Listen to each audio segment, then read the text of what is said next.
Bye.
शुद्ध बीजा पोटी शुद्ध बीजा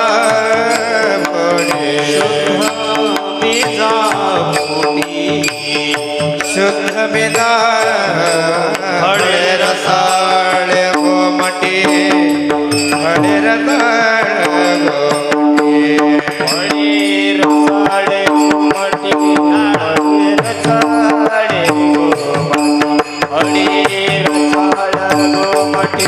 हळे रसाळे गोमटी मुखी अमृताची वाणी अमृताची वाणी मुखी अमृताने वाणी देह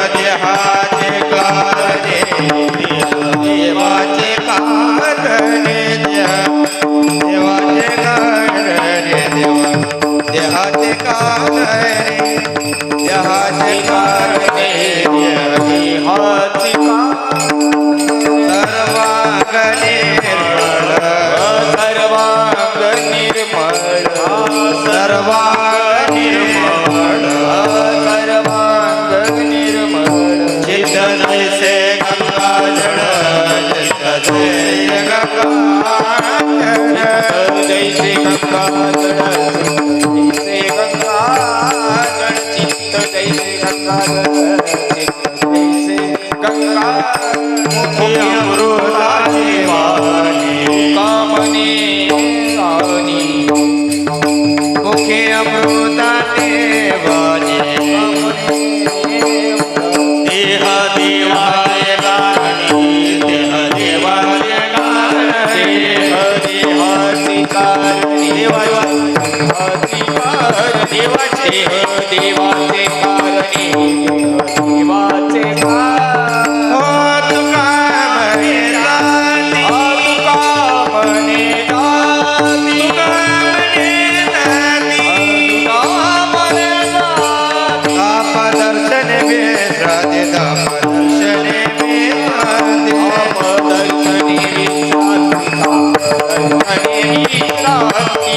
दर्शने विश्रांती दर्शने विश्रांती मुखे अमृताची वाणी अमृताची वाणी अमृताची वाणी मुखे अमृताची वाणी देहाचे कारणी देहाचे कारणी देहाचे कारणी अमृताची वाणी देहाचे कारणी देहाचे कारणी देहाचे रखुमाई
शुद्ध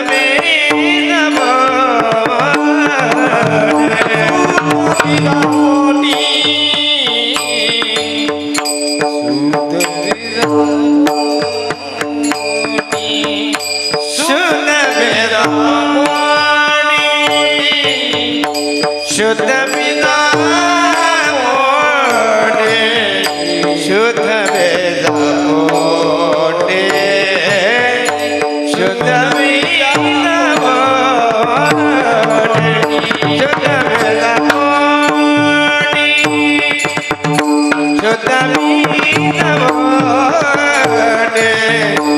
शुद्ध वेदा शुद्ध वेदा शुद्ध वेदा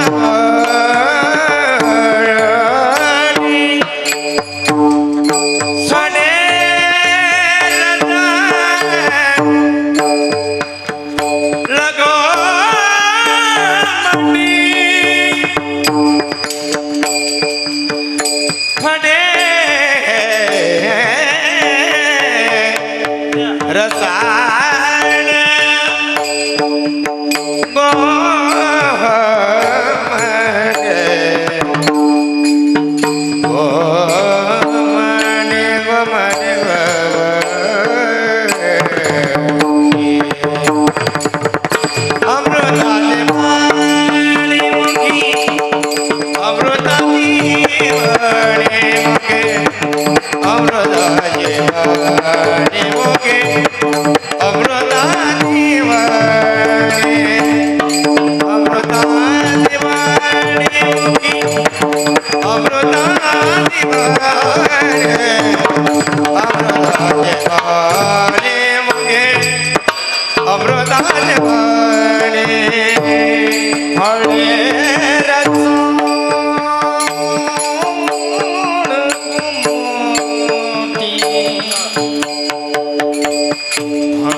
मोके अमृताचे वाणी अमृताचे वाणी मोके अमृताचे वाणी मोके अमृताचे वाणी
विठ्ठल विठ्ठल विठ्ठल विठ्ठल विठ्ठल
शुद्ध बीजा पोटी फळे रसाळ उमटी मुखी अमृताची वाणी देहदेवाची कारणी सर्वांग निर्मळ चित्त जैसे गंगा जड मुखी अमृताची वाणी देहदेवाची कारणी तुकामने जाती ताप दर्शने विश्रांती मुखी अमृताची वाणी देहदेवाची कारणी नमो विठ्ठला राजया पांडुरंगा नमो रुक्मिणी माऊली ज्ञानगंगा नमो चंद्रभागा नमो पुंडलिका नमस्कार माझा रुक्मिणी पांडुरंगा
संघानाम रसानां छंदसामपि मंगलानांच कर्तारो वंदेवाने विनायको भवानी शंकरं वंदे श्रद्धा विश्वासरूपिणो याभ्यः विना न पच्यन्ति सिद्धा स्वान्ति स्वमीश्वरं मनोजवं मारुततुल्यवेगं जितेन्द्रियं बुद्धिमतां वरिष्ठं वातात्मजं वानरयुत्यमुख्यं श्रीरामदूतं शरण्यं प्रपत्ते कृष्णाय वासुदेवाय हरये परमात्मने प्रणतक्लेशनाशाय गोविन्दाय नमो नमः अलङ्कापुरी रम्यसिंहासनस्थं पदं भोजितं स्फुरदिक्प्रदेशं विधिना इन्द्रदैवे सदा स्तूयमानं समाधिस्थमूर्तिं भजे ज्ञानदेवं नमो ज्ञानेश्वरा नमो ज्ञानेश्वरा नमो ज्ञानेश्वरा नमो ज्ञानेश्वरा नमो ज्ञानेश्वरा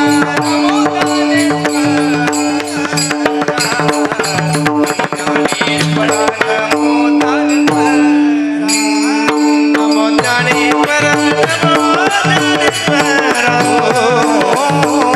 ज्ञानेश्वर नमो ज्ञानेश्वर नमो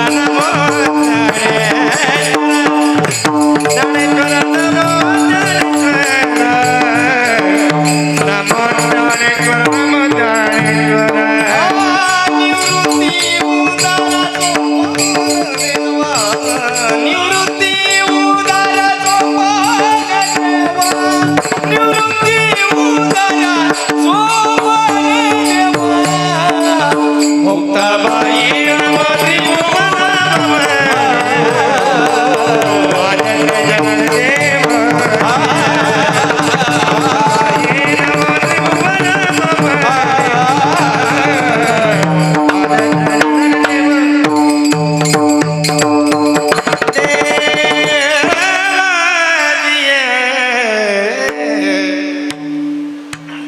नमो ज्ञानेश्वरा नमो ज्ञानेश्वरा निवृत्ती उदारा सोपान देवा मुक्ताबाई नमो त्रिभुवनी पावना आद्यात्रे जननी देवाची जयांची केली स्मरण होय सकळ विद्यांचे अधिकरण तेची वंदो श्रीचरण श्री गुरूंचे ते नमस्कारुणी आता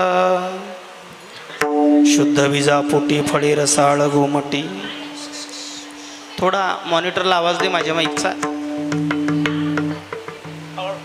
प्रस्तुत प्राप्त प्रसंगी प्राप्त स्थळी भगवान श्री पांडुरंग परमात्म्याच्या या दरबारामध्ये भगवान श्री हनुमंतरायांच्या या प्रांगणामध्ये आईसाहेब रुक्मिणी मातेच्या या भव्य अशा मंदिरामध्ये आज या धोंगडे परिवारातर्फे अभिष्ट चिंतनाचं हे औचित्य आणि या अभिष्ट चिंतनाच्या औचित्याच्या निमित्तानं जुळून आलेला योगायोग आणि त्या निमित्तानं ही कीर्तन सेवा कीर्तन सेवेकरिता उच्चारलेला अभंग या मृत्यूलोकाचा नियम ज्यांनी मोडून काढावा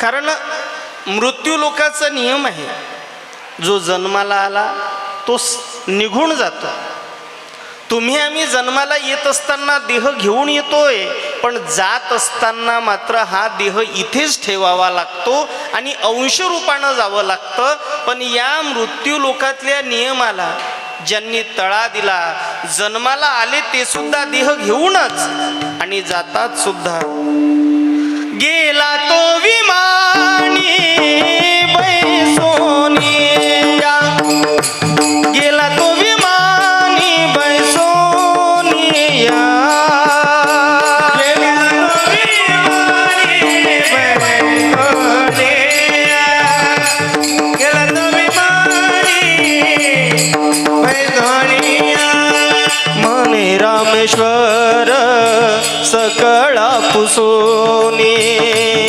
रामेश्वर सकळा पुसोनी मने रामेश्वर सकळा पुसोनी रामेश्वर सकळा पुसोनी गेला तो विमानी बैसोनिया गेला तो विमानी बैसोनिया गेला तो विमानी बैसोनिया गेला तो विमानी बैसोनिया वारकरी संप्रदायाचे कडस, पवित्र अशा देऊ गावामध्ये ज्यांनी जन्मा घ्यावा, बोल्लोबाच्या वंशी यावं आणि या मातीला पवित्र करावं असे श्रीमंत संत श्री तुकोबराया यांचा भगवंताचा भक्त कसा असावा याची लक्षणं आणि चिन्ह सांगणारा अभंग आजच्या सेवेसाठी विठ्ठल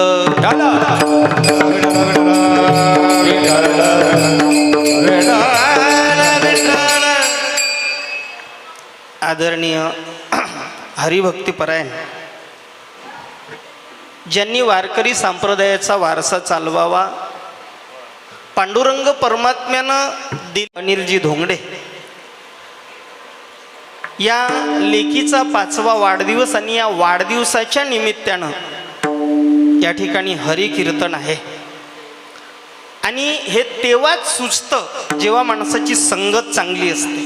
बरं का, माणसाची संगत चांगली असेल तर माणसाला संगतीनुसार सुचत असतं काय करावं. नाही तर आता तर वाढदिवस हा हा हा हा बड्डे आहे भावाचा आणि जल्लोष साऱ्या डीजे लावूनच काम असतंय. पण या ठिकाणी महाराज कुठेतरी या संतांच्या मांदियाळ्यामध्ये ठरवलं की आपण आपल्या लेकीच्या या अभिष्ट चिंतनाला कीर्तन केलं पाहिजे. आणि हे आमचे हरिभक्तीपरायण दामोदरजी फाये महाराज यांच्या नियोजनातून हे नियोजित केलेली सेवा आता त्यांनाच माहिती आहे की या सेवेसाठी त्यांना किती उलथापालथ करावं लागली, कोणाला कुठं न कोणाला कुठं, पण करावं लागतं महाराज. आणि हे त्यालाच माहिती आहे, जावे त्याच्या वंशा तेव्हाकडे. आता नानाला आणि आमच्या माऊलीला किती त्रास ते त्यांनाच माहिती आहे.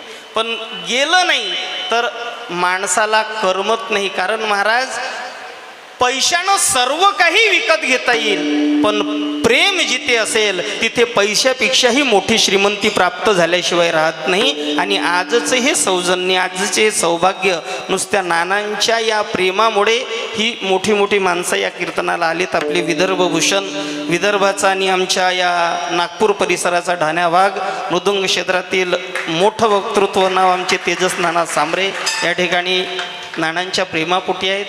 आमचे हरिभक्तीपरायण राणे महाराज परतवाड्यावरून जे आमच्या शिबिराला उमरेडला आहेत आणि 164-65 पोरं त्या शिबिरात आहेत.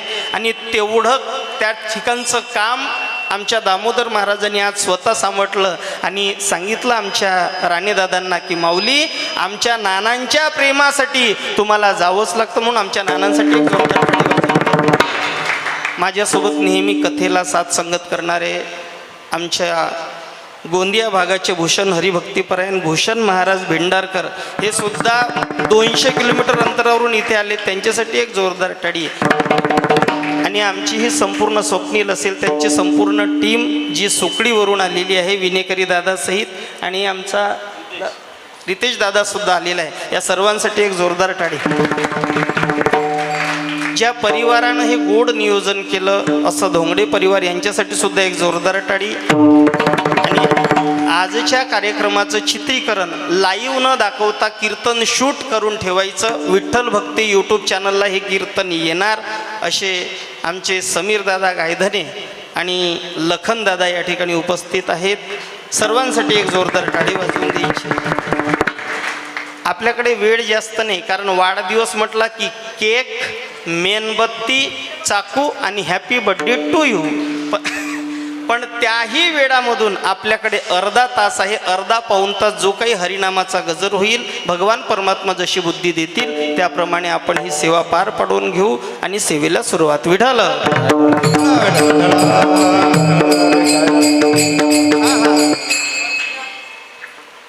नानांबद्दल काय बोलावं. अभंग आज जर वाढदिवस असेल तर कदाचित आमच्या नानांचं म्हणणं झालं असेल, आमच्या माऊलीला वाटलं असेल की आज महाराज हे नव्हतं पाहिजे, ते पाहिजे होतं. कोणतं? अकल्पायुष वावेत या कोळा, अकल्पायुष वावेत या कुळा, अकल्पायुष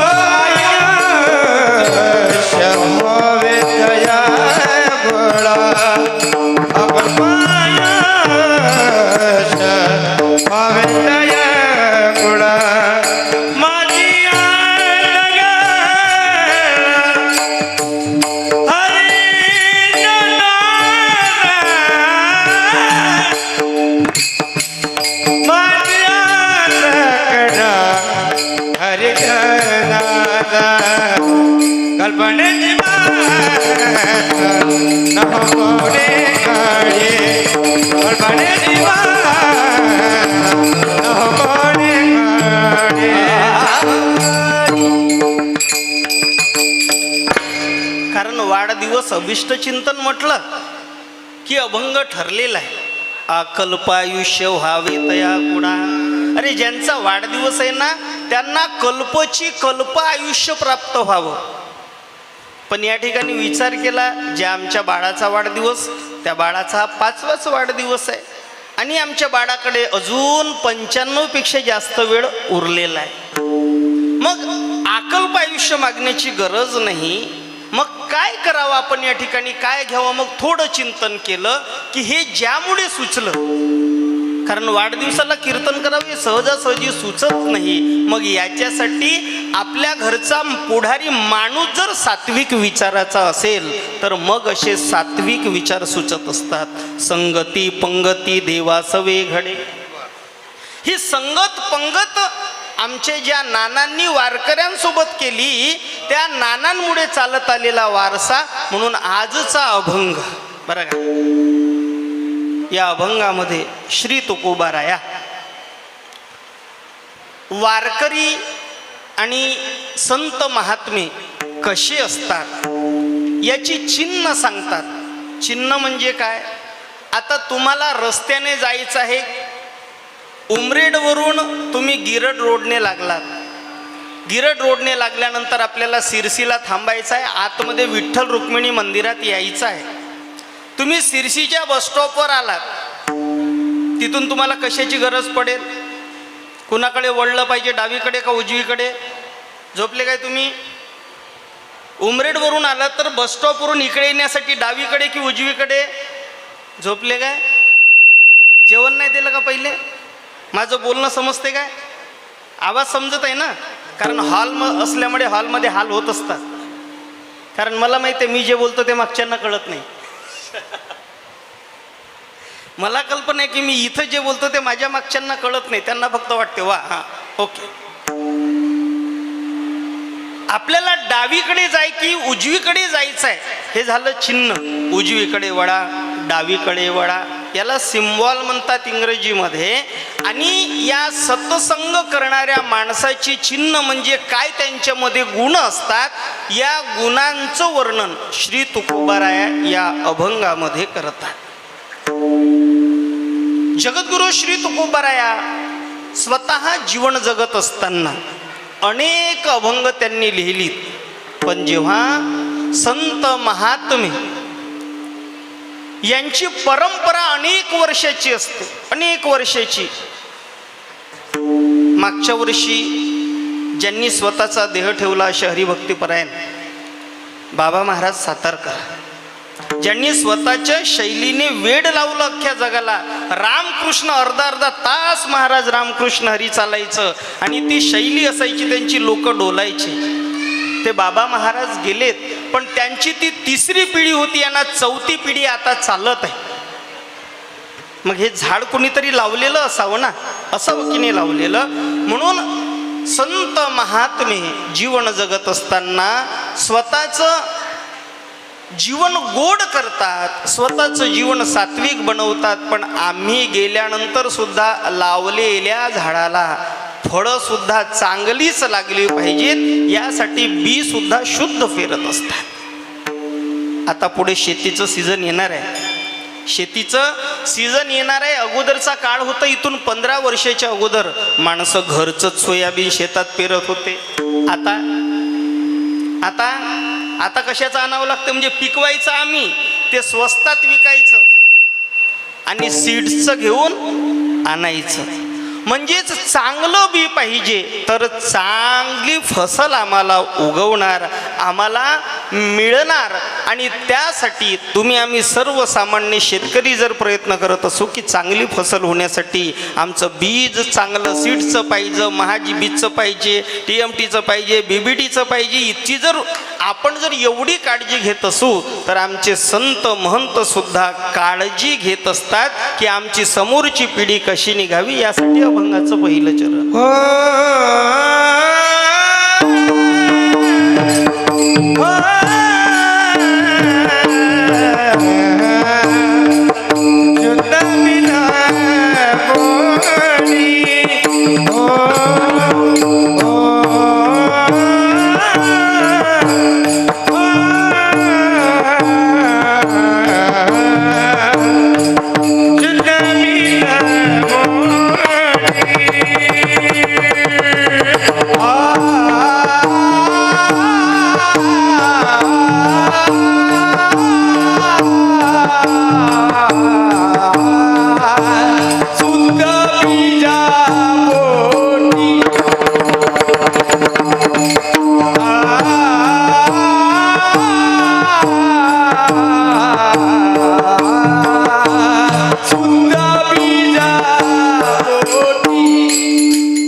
गोड वर्णन केलंय विठ्ठलराव बरं का.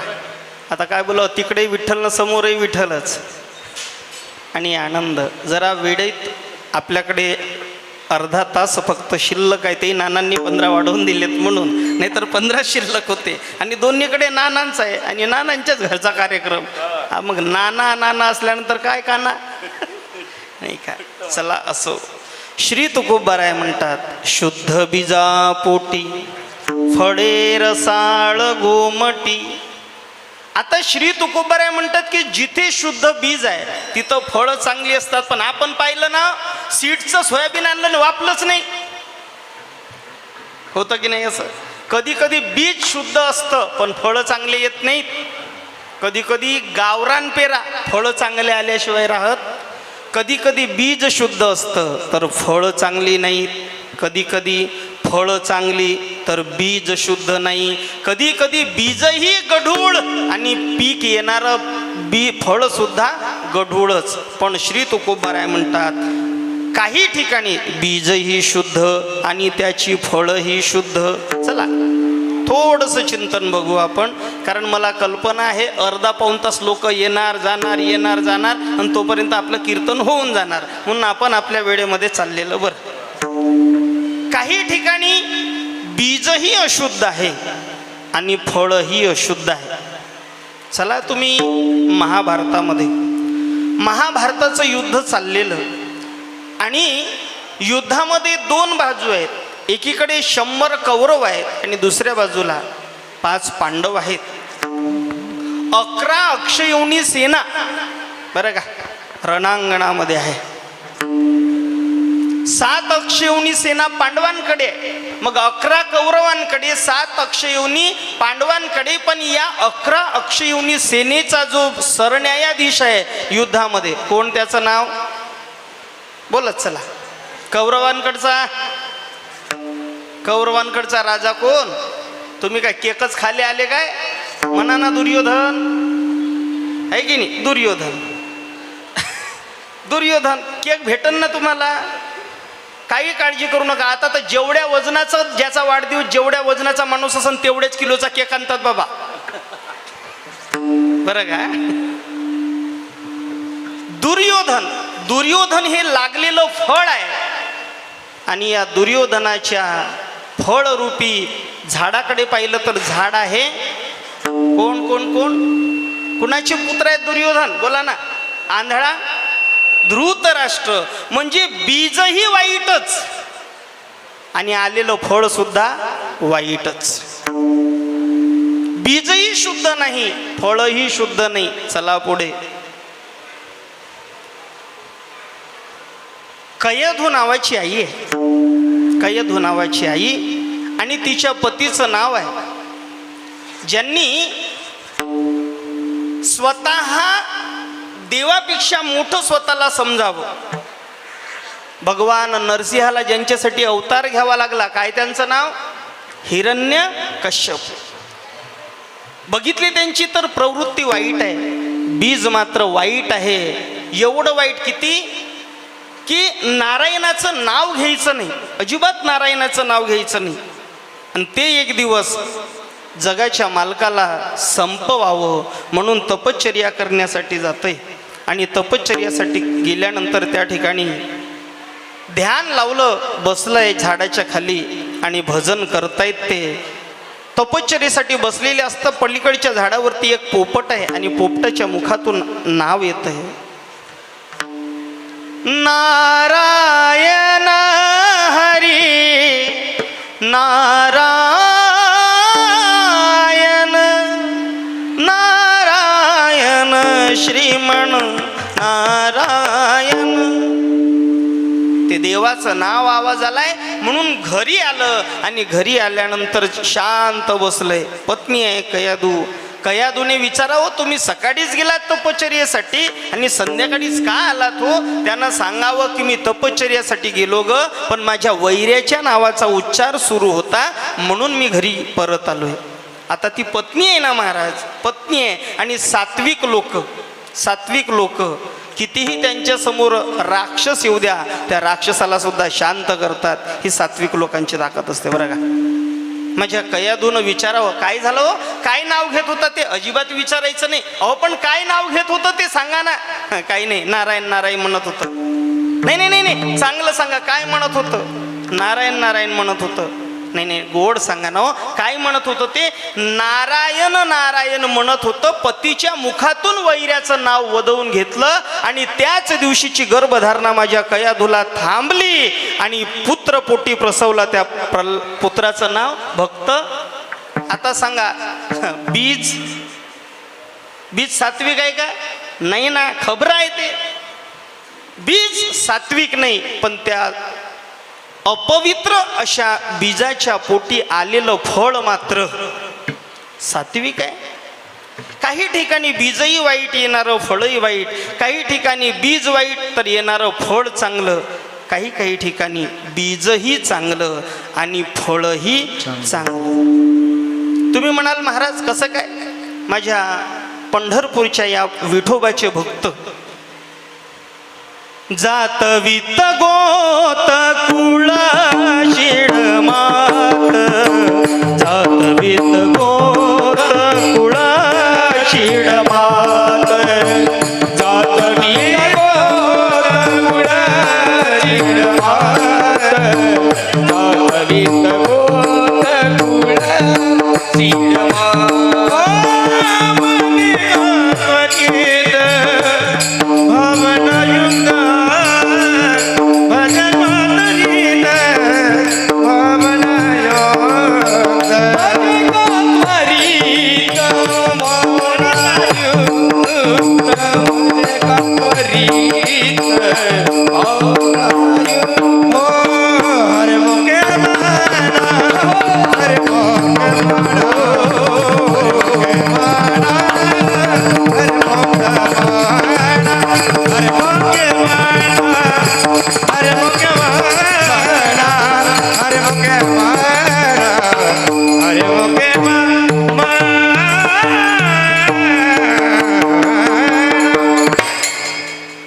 माझ्या पांडुरंग परमात्म्याचे भक्त पाहिलात. इथे जातीपातीचं काही घेणं देणं. जात वित्त गोत कोळशिड मात. भजे का त्वरित भावनायुक्त. अरे प्रत्येक जातीमध्ये प्रत्येक कबीर, लतीफ, मोमीन, मुसलमान, सेना नाविजान, विष्णुदास, गोरा कुंभार, रोहिदास, चांभार, सेना नावी, चोखा महार, यातायाती धर्म नाही विष्णुदासा. काही घेणं देणं नाही बाबा या ठिकाणी. जो अनन्य भावाने माझ्या पांडुरंग परमात्म्याला शरण आलाय तो माझ्या पांडुरंगाचे परमात्म्याचा भक्त. आणि या पंढरपूरला एक संत येत होते, त्यांचं नाव संत कबीरदास महाराज. कबीरदासजी पंढरपूरला यावं, अनन्य पांडुरंगाची भक्ती करावी आणि पांडुरंगाची भक्ती करून मग आपल्या प्रांतामध्ये जावं. कबीरा जब हम पैदा हुए जग हसे हमरो ऐसी करनी कर चले हम हसे जगरो. ते संत कबीरदास महाराज आपल्या प्रांतात आहेत. बीज शुद्ध आहे आणि त्या कबीर महाराजांच्या घरी येणारे त्यांचे पुत्र नाव आहे कमाल. बस या एकाच चरणावरती बोलतोय आणि 10-15 मिनिटामध्ये सेवेला पूर्ण विराम देतोय. कारण या ठिकाणी आपण या ठिकाणची परिस्थिती पाहून बोलूया. माझ्या कबीरदास महाराजांचं दररोजचा नित्यनियम आहे, सकाळी उठावं. स्वतः उठतील यात नवल नाही. उठा साधू संत साधा पुलालेही. उठा पांडुरंगा आता दर्शन द्या सकडा. आणि मग हे सर्व झालं, उठा जागे वारे आता स्मरण करा पंढरीनाथ. भावे करणी देवा माना तुगमी वेदाच्या धनधारा मोदन बंधू सोय रे सर्व विद्या शरणरी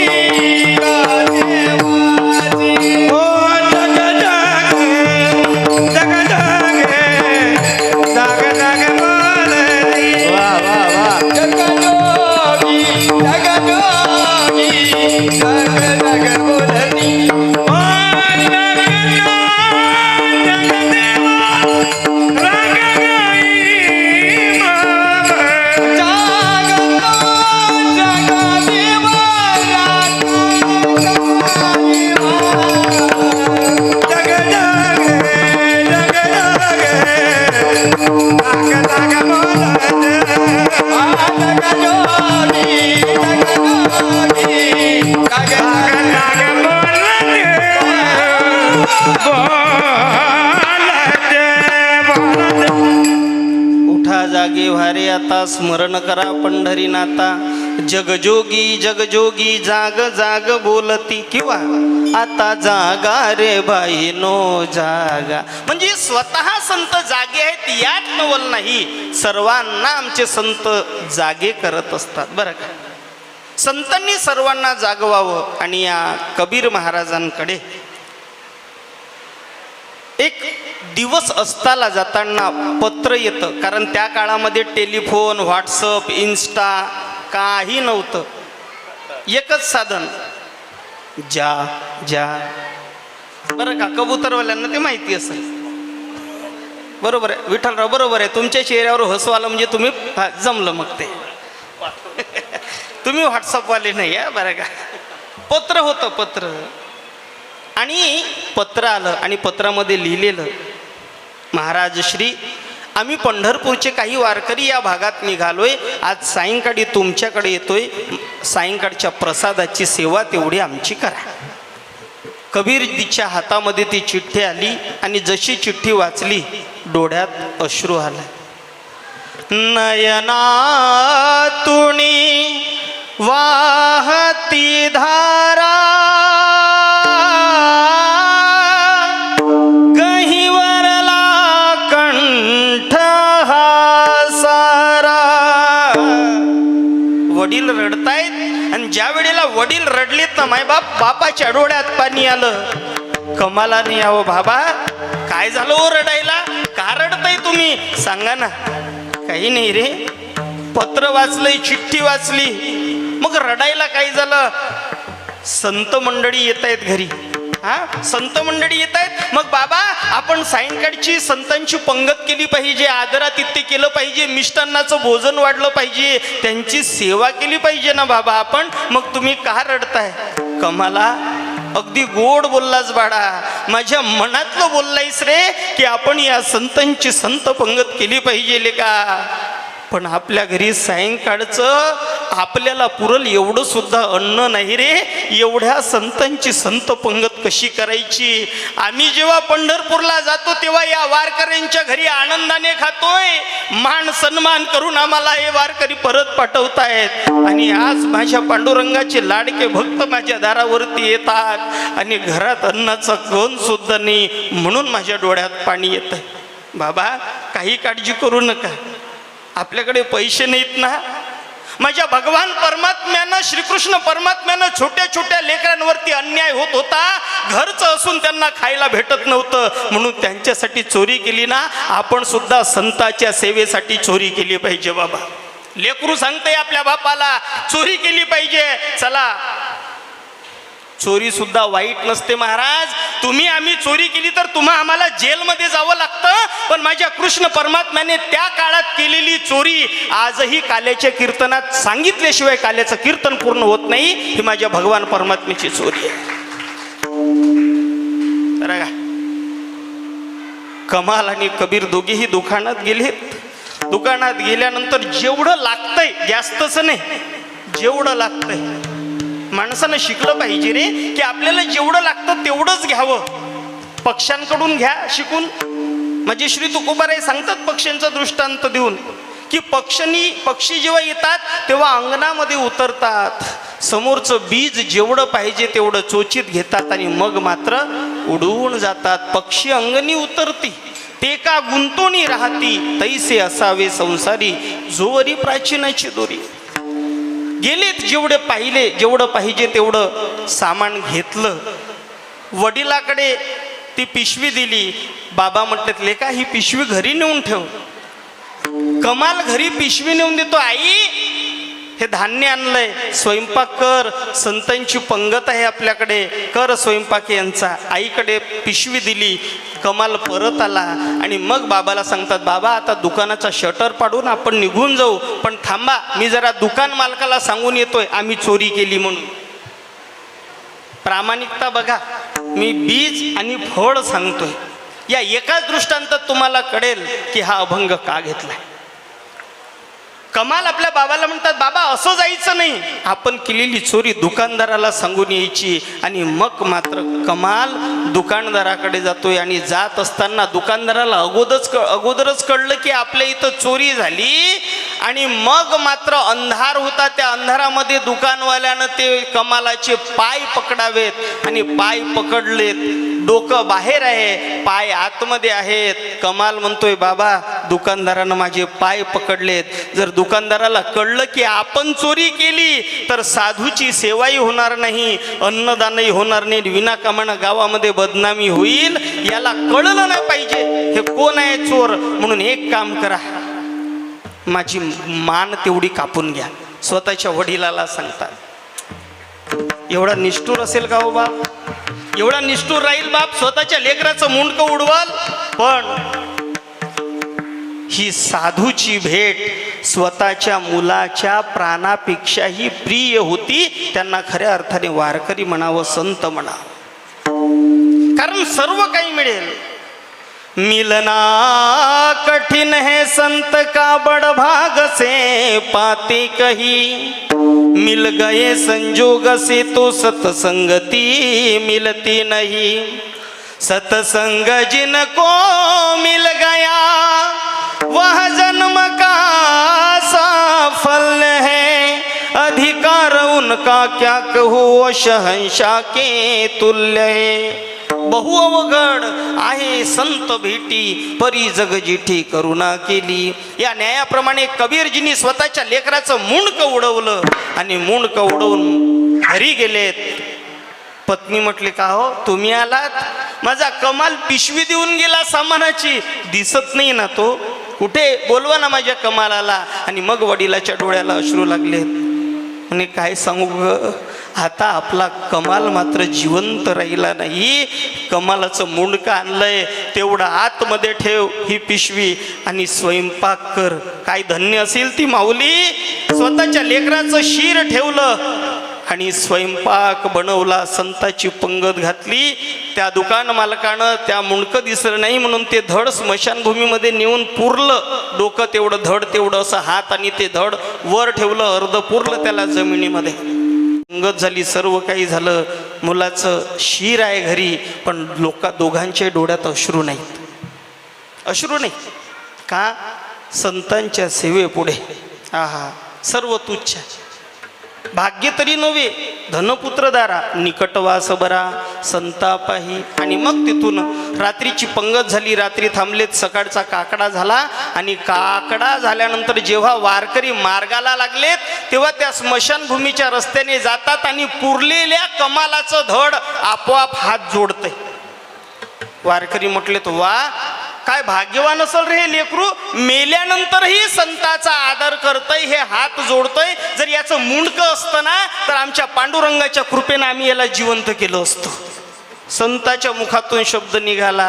आईचं हृदय होतं, राहून झालं नाही. कबीरदास महाराजांची पत्नी म्हटली, महाराज जर याचं मुंडकं भेटलं तर तुम्ही जिवंत करसाल याला. हा माय, आमच्या पांडुरंगाची लीला आगाद आहे, आम्ही जिवंत करू याला, याचं शिर तेवढं घेऊन या.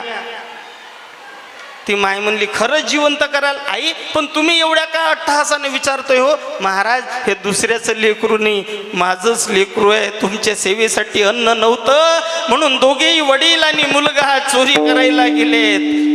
अन्नधान्य आणून दिलं आणि स्वतःच्या वडिलाचं नाक जाऊ नये म्हणून स्वतःची मान कापून घेतली.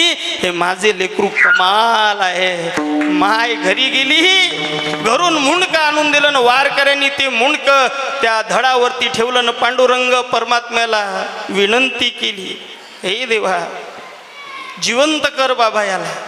आणि माझ्या पांडुरंग परमात्म्यानं त्यांना जिवंत केलं. अशी सुंदर जोडी, शुद्ध बीजा पोटी फळे रसाळ गोमटी. मग एवढं सामर्थ्य यावं यासाठी त्यांच्याकडे काय भांडवल होतं? ते भांडवल अभंगाच्या दुसऱ्या चरणात. मुखी अमृताची वाटी पाणी पाणी, मुखी अमृताची पाणी पाणी पाणी.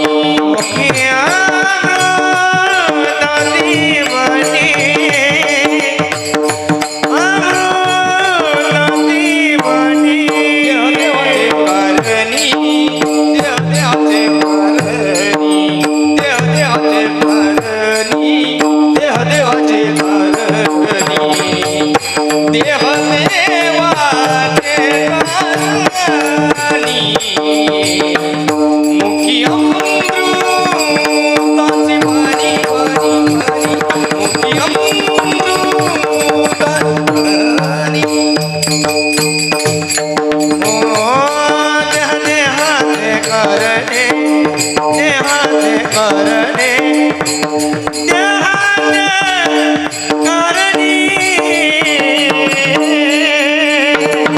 ओके आदिवाणी ओके आदिवाणी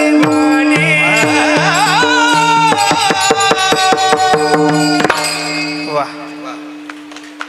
काय लक्षण आहेत त्यांची त्यांच्याकडून एवढी सेवा होते स्वतःचं लेकरू मारावं एवढी सुद्धा त्यांच्याकडे संतांच्या सेवेसाठी तत्परता असते तर काय आहे भांडवल त्यांच्याकडे मुखी अमृताची वाणी देह देवाची कारणी किंवा देहाची कारणी या देहाला सुद्धा देहाचा विचार करायचा नाही देह जावो अथवा राहो पांडुरंगी दृढ भाव हे भांडवल यांच्याकडे ते बीज शुद्ध आणि त्या झाडाला लागलेली फळं सुद्धा शुद्ध शुद्ध बीजापोटी फळे रसाळ गोमटी आता का अभंग घेतलाय तर 2 वर्ष अगोदर मी या ठिकाणी कथेला आलो होतो या पांडुरंग परमात्म्याच्या दरबारामध्ये कन्हैयाच्या वेळेला एक भागवत कथा करण्याचं सौभाग्य आणि तुमची सेवा करण्याचं सौभाग्य मला मिळालं मला फारसा परिचय नानांचा नव्हता पण त्यावेळेला मी बघितलं की गावाचा कार्यक्रम पण या गावाच्या कार्यक्रमामध्ये जसं काही घरचा कार्यक्रम आहे एवढी संत सेवा पहाटेपासून तर रात्री झोपेपर्यंत सर्व सेवा त्यांच्याकडे आणि असं पारमार्थिक क्षेत्रातील एक उत्तुंग आम्ही म्हणू आमच्या भागातील हाडाचा वारकरी बरं का कारण वारकरी असणं वेगळं आणि हाडाचं असणं वेगळं बरं का आता शिबिर चालू आहे इथून जायचे आणि पहाटेचे पोरं उठवून पुन्हा इथं दिवसभराच्या कामासाठी काय परमार्थ आहे हो काय परमार्थ आहे बरं परमार्थ यांनी करावा आता घरात घरच्या म्हाताऱ्या माणसाचं ऐकत नाही दादा म्हाताऱ्या माणसाचं ऐकल्या जात नाही घरच्या म्हाताऱ्याला म्हटलं जातं तुम्हाला काही समजत नाही तुम्ही गप्प बसत चला घरची सून सुद्धा म्हणतं म्हातारा घरचा मेलेला बरा बाईल म्हणे खरं मरता तरी बरं कुणी ऐकत नाही पण वाढदिवस नातनीचा आणि नातनीच्या वाढदिवसाला आमच्या अनिल दादाच्या आणि प्रियंका ताईच्या लेकीच्या वाढदिवसाला वारकऱ्यांच्या परंपरेप्रमाणे हरी कीर्तन याला म्हणतात फळे रसा फळे रस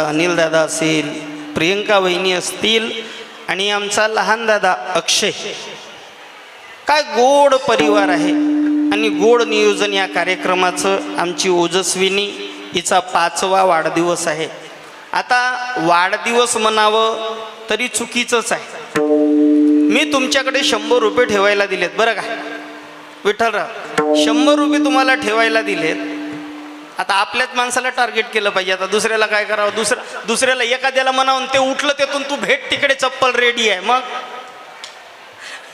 म्हणून आपल्याच माणसांना मी तुमच्याकडे 100 रुपये दिले किती दिले किती द्या परत नाही काही काळजी करू नका तुमच्याकडे 100 दिले ठेवायला आणि तुम्ही दररोज त्याच्यातला 1-1 रुपया दिला आमच्या ओजस्विनीला बाई चॉकलेट घेऊन येत जाय 50 दिवसात 50 खर्च केले आणि मी तुमच्याकडे आलोय 50 दिवसाच्या नंतर 51व्या दिवशी विठ्ठलराव माझे 100 परत करा तुम्ही काय म्हणसाल महाराज 100 नाहीत किती आहेत वाचले किती वाचले काय तुमचं गणित पक्का आहे हो 50च वाचलेत वाढ झाली की घट बोला ना वाढ झाली की घट झाली 100 दिले होते खर्च किती केले माणसाला मिळालेलं आयुष्य सुद्धा अल्प आयुष्य मानव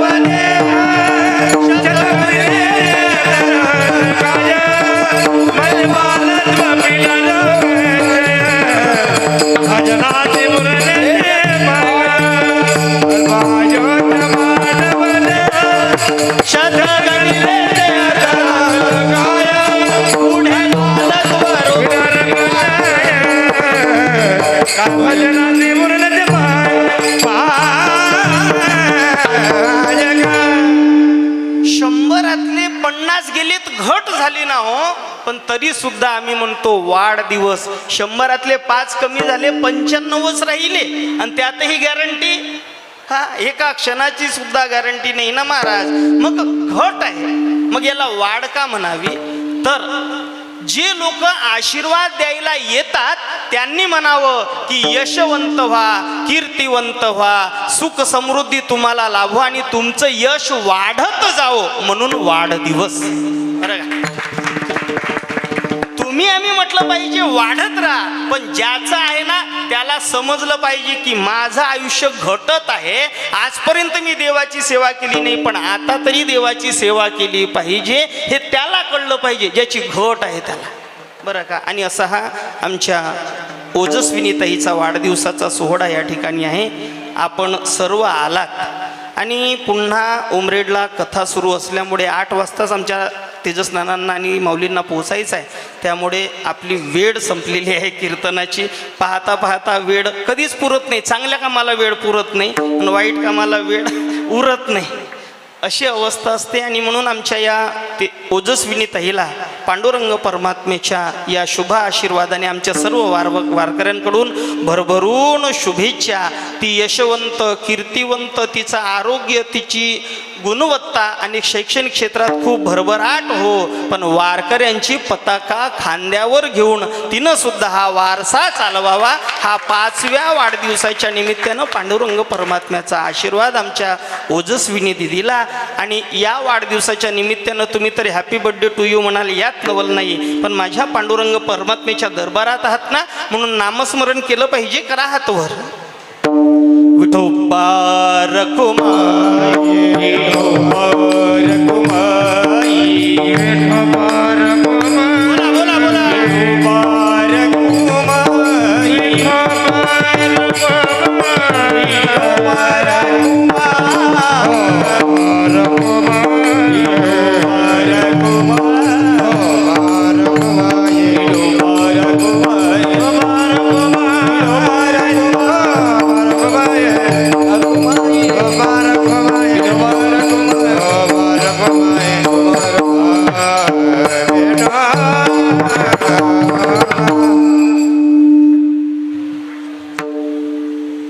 शुद्ध बीजा पोटी फळे रसाळ मोठे मोठे अमृताची वाणी, देह देवाचे कारणी.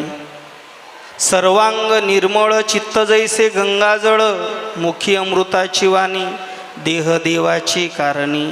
अशी मृदू सबाह्य नवनीत तैशी सज्जनाचं चित्त. आणि या संताचं जीवन आणि नामस्मरण केल्यानं काय फायदा? अभंगाचं शेवटचं चरण.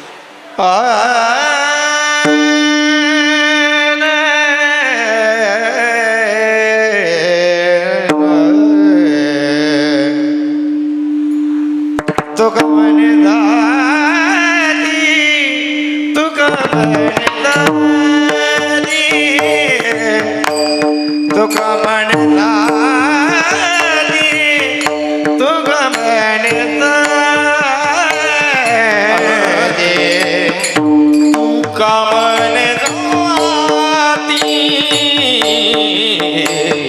तुका म्हणे तुका म्हणे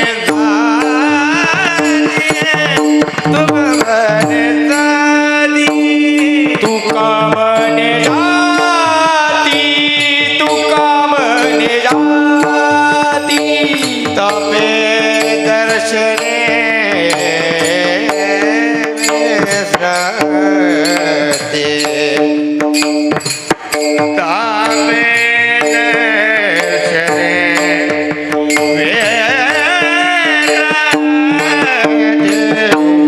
मोखी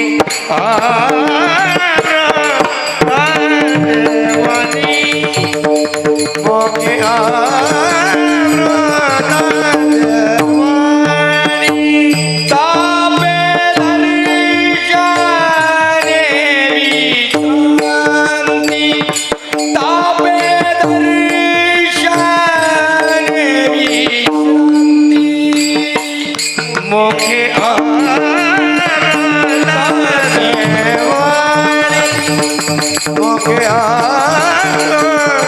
ताने वाणी देहा देहा देगा रजगा